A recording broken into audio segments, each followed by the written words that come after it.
I ran into this last week here, so I fixed it for me. Adding a bank account to your Payoneer app can seem tricky, but it's pretty straightforward once you know the steps. Step 1. Open the Payoneer app. Launch the Payoneer app on your mobile device. Make sure you're logged into your account to access all features. Step 2. Navigate to Settings. Once you're on the home screen, look for the Settings icon, usually found in the top right corner. Tap on it to enter the Settings menu. Step 3. Select Bank Accounts. In the Settings menu, find and select the option labeled Bank Accounts. This is where you can manage your linked bank accounts. Step 4. Add a new bank account. Tap on the Add Bank Account button. You will need to enter your bank details, including the account number and routing number. Make sure to double check these numbers to avoid errors. Step 5. Confirm and save. After entering your bank details, review everything for accuracy. Once confirmed, tap the Save button to link your bank account to Payoneer.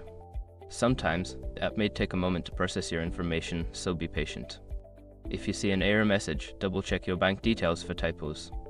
I hope this helps you add your bank account smoothly. If you have any questions, feel free to ask.